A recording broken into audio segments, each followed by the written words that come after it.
Let's let it evolve and have it become a video game. But so here was the really cool thing, and I think it was like an anchoring thought that we all had, which was very, very nice, because then we could root our creative in this thought, which is, let's always keep in mind as we're going through the pages and everybody's rewriting the script that this is a game that needs to be played.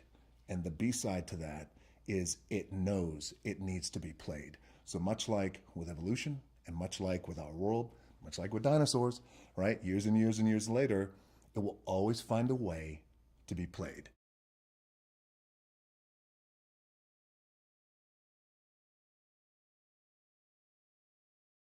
It was the element of danger because the truth is, when you find out, well, what happens if we don't save the game and we don't lift the curse, or what happens if we lose our lives? Then that's it. Then it's game over for life in terms of you'll never go home again. So I think when those stakes are placed in our story, it just automatically starts to raise the stakes, raise the tension.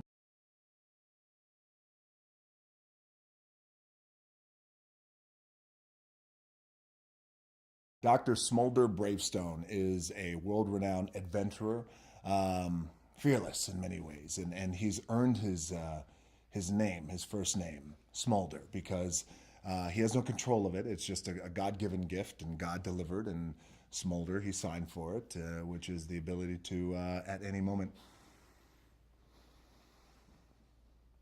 smolder. I don't know what just happened.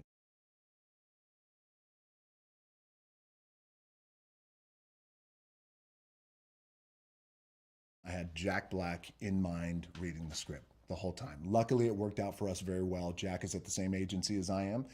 So my agent immediately called Jack's agent and spoke to her and said, let's read it. And Jack was already familiar with it, by the way. But the idea, I don't think Jack was familiar with the idea of him playing the girl. And there was no one better.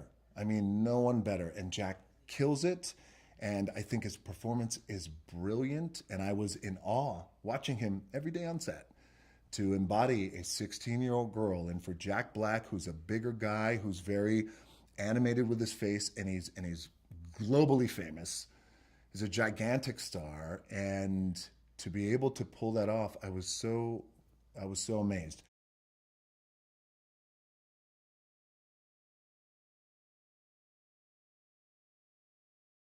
And there's a scene where Kevin and I have a little bit of a disagreement, and I have to put him in his place. And I put him in his place physically. And I give him a little push. But because it's Smolder Bravestone, he has superpowers. Kevin goes about 30 feet, crashing into a wall. That's my favorite. Anytime I could see pain on Kevin's face, well, I'm happy.